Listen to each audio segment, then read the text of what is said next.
Les secrets de la musique selon la Kabbale, selon Rabbi Nachman de Breslev. Les amis, on commence le son numéro 3 du Likutei Moharan avec tous les secrets et l'impact de la mélodie sur une âme juive. Est-ce que ça peut nous sauver, les amis, de ce qu'on appelle la dépression? Est-ce que ça peut nous sauver, les amis, de la colère, des tentations? La réponse est oui, et on va expliquer pourquoi. Avant tout, ce cours, il est B'at Hashem pour la réussite matérielle et spirituelle et pour la teshuva de Avraham Ben Muriel. On lui souhaite tout le bonheur du monde. Amen, Kenny Ratzon. Les amis, c'est parti. Nous dévoile le tzaddik Rabbi Nachman de Breslev.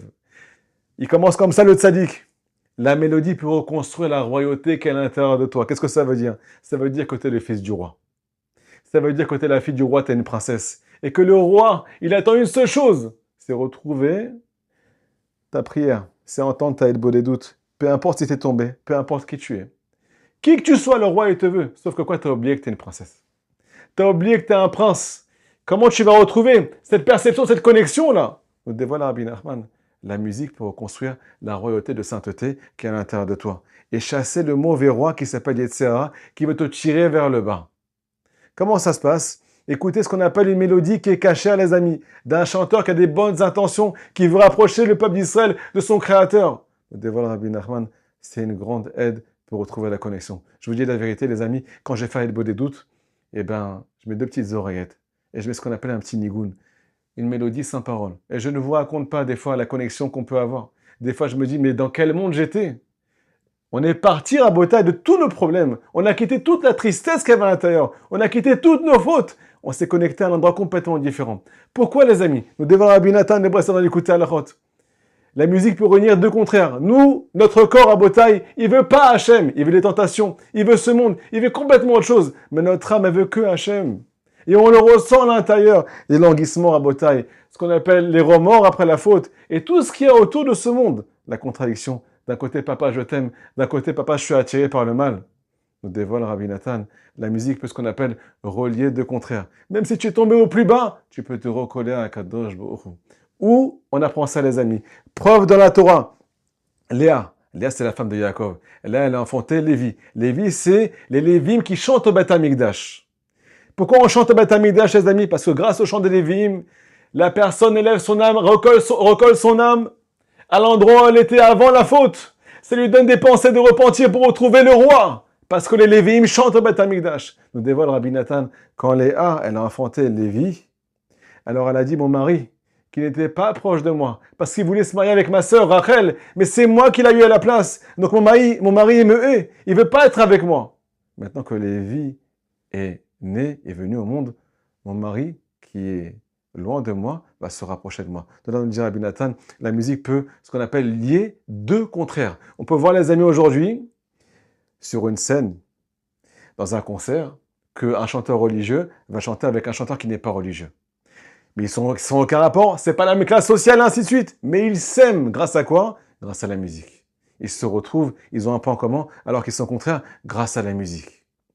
Deuxièmement, on peut voir des gens qui sont assis par terre, les amis. On ne se connaît pas, on est 20 personnes. Personne ne se connaît. Mais s'il y a ce qu'on appelle un petit nigoun, une petite mélodie qui est lancée, alors tout le monde se rapproche, on chante tous ensemble pour la même chose. Et toutes les âmes s'élèvent au même endroit. Pourquoi la musique a un impact aussi fort, les amis? Nous dévoile Rabbi Nachman, sache que toute chose dans ce monde, elle a une source dans les mondes supérieurs. Et la musique, elle puise sa source de l'endroit où les prophètes puisent leurs prophéties. Est-ce que vous savez, les amis, que tous les prophètes, quand ils allaient mal, ils amenaient ce qu'on appelle un musicien devant eux. C'est le cas de Shaoul, le roi Shaoul, qui allait mal, qui avait un vent de folie à l'intérieur de lui. Pour sortir de ce vent de folie, on lui a ramené le roi David, avec ce qu'on appelle son kinor, avec son instrument de musique. Et quand il a commencé sa mélodie, le mauvais esprit qu'il y avait dans le roi Shaoul l'a quitté. Il a retrouvé ce qu'on appelle sa neshama. Tous les prophètes qui avaient perdu leur prophétie devaient ce qu'on appelle faire idbo des doutes, s'isoler, et ce qu'on appelle commencer à entendre une mélodie pour se reconnecter, pour retrouver la joie, pour retrouver la présence divine. Les amis, c'est quoi la prophétie? Est-ce que nous aussi, on peut atteindre des degrés de prophétie dans ce monde grâce à un nigoun, une mélodie qui est cachère? La réponse est oui. Pourquoi? On n'est pas des prophètes. On n'entend pas des voix. Sauf que quoi? La prophétie, ça veut dire retrouver son âme. Retrouver ce qu'on appelle ce qui se passe dans les mondes supérieurs. Des fois, un juif, il sait ce que Hachem attend de lui. Tu sais très bien ce que Hachem attend de toi quand tu es tombé. Et aussi, qu'est-ce que tu as amélioré. Mais des fois, tu l'oublies parce que ce monde, il est en train de t'étouffer. Mais quand tu écoutes une musique, tu te rappelles d'où tu viens. d'où vient ton âme, et que ton âme elle va retrouver son créateur un jour. Et cette rencontre, elle va être magnifique, c'est une rencontre d'amour. Et combien le roi du monde il t'aime, et combien tu as tout à gagner à faire tes chouvas. La musique, Rabotai, elle reconnecte notre âme qui est étouffée par notre corps, par les forces du mal, au monde supérieur. On appelle ça un degré de prophétie. Maintenant, les amis, on arrive à un point très important. Nous dévoile le tzaddik. La musique, elle peut tout faire. Elle peut te changer ta vie. Elle peut te sortir du vent de folie qui est à l'intérieur de toi. Elle peut t'enlever ta tristesse, te reconnecter ton âme. C'est vrai tout ce que je t'ai dit.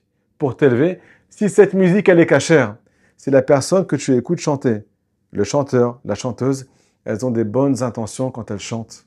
Mais si cette personne qui chante et que tu écoutes, matin, midi et soir, que tu chantonnes cette musique-là, elle a des intentions qui sont mauvaises. Elle veut des honneurs. Elle cherche à ce qu'on appelle devenir quelqu'un qui va conquérir le monde par sa mélodie. Ou bien elle veut rêver des tentations chez les personnes qui écoutent sa chanson. Alors il n'y a pas plus pire, nous dévoile le tzaddik, pour une âme juive. On voit aujourd'hui que la jeunesse, elle est attirée par la musique. Ishtabar Shemo, tout le monde est attiré, mais encore plus la jeunesse. Et on voit qu'il y a des gens qui étaient extraordinaires à Botaï, des bonbons. Des jeunes filles, des jeunes hommes. Ils ne mangent pas kasher, ils mangent kasher. Ils ne voient rien de mal. Ils sont en train d'étudier la Torah, tout ce que vous voulez. Mais le jour où ils demandent papa, maman, est-ce que je peux écouter des musiques qui ne sont pas kasher? Juste des musiques, j'ai rien fait de mal. Là, on voit qu'ils changent complètement d'état d'âme, d'état d'esprit. Ils sont attirés, ils rentrent dans une ambiance qui n'est pas la leur. Ils commencent à avoir un comportement différent. Des chants d'amour, des chants de tentation, de réveil, de désir, qui leur attrapent leur âme et qui ne les laissent pas tranquilles. Et toute la journée, ça résonne dans leur tête. Parce qu'une musique, Rabotai, elle résonne dans l'âme, elle résonne dans le corps de la personne. Nous dévoile Rabbi Nachman combien de juifs ont été kidnappés sur le plan spirituel à cause d'une musique qui n'était pas cachère. Donc, on doit faire super attention. D'écouter que des bonnes musiques et pas des mauvaises musiques. Maintenant, encore un point très important, les amis. Sachez que la Torah, elle s'appelle Shira. La Torah, c'est un chant. Le Zohar nous dévoile qu'il y a ce qu'on appelle plusieurs niveaux dans le monde spirituel, dans les mondes spirituels. Il y a les lettres, il y a ce qu'on appelle les voyelles qui sont en dessous des lettres, il y a ce qu'on appelle les couronnes qui sont au-dessus des lettres. Dans le Sefer Torah, ainsi de suite. Il y a ce qu'on appelle le nigun, la mélodie, qui fait chanter les lettres. Quand on va y à la Torah, quand on va prier, quand on va faire des doutes. Ce niveau-là, de ce qu'on appelle la mélodie, quand on chante les lettres de la Torah, quand on étudie la Torah, quand on chante, quand on sert Hachem, c'est le niveau le plus haut selon la Kabbale qu'on puisse atteindre. Nous dévoile Rabbi Nachman de Breslev, le monde futur sera une mélodie. La récompense du monde futur d'un juif sera une mélodie qui va transcender son âme, qui va le réparer, qui va la guérir, qui va lui faire atteindre tous les niveaux spirituels. Imaginez-vous, Rabotai, jusqu'à où la musique peut amener dans le bien, mais à l'inverse complètement, les amis, dans le mal. Que Hachem vous protège. Si vous avez des questions, on est là pour répondre. À très bientôt.